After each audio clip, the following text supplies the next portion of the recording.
Sugar వ్యాధి ఉన్న వారికి సేమియా ప్రొడక్ట్స్ తింటే రక్తంలో చక్కెర తొందరగా ఎక్కువ అవుతుంది, కంట్రోల్ తప్పుతుంది.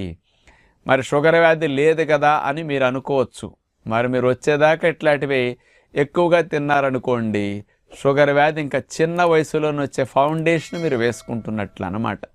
అంచేత ఎప్పుడన్నా ఏదో అప్పుడప్పుడు పండగ, పెళ్ళి, శుభకార్యం ఎప్పుడన్నా ఒక్కరోజు తింటే పర్లేదు, కానీ సేమియా ఉప్మాలు వారంలో 2-3 సార్లు ఇట్లా చేసేసుకుని తినేయటం అంత మంచి అలవాటు కాదు. ఆరోగ్యానికి చాలా ఇబ్బందులు ఎదుర్కోవాల్సి వస్తుందన్నమాట ఇట్లాంటి వాటిలో.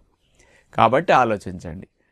ఇక తీసుకున్న ఆహార పదార్థాలు ముఖ్యంగా సేమియా నుంచి వచ్చిన రక్తం లోపలికి వెళ్ళి చక్కెర ఎక్కువయ్యేసరికి మన బాడీ ఎక్కువైన చక్కెరనంతా కొవ్వుగా మార్చేసేసి కొవ్వు కణాల్లో దాచేస్తుంది.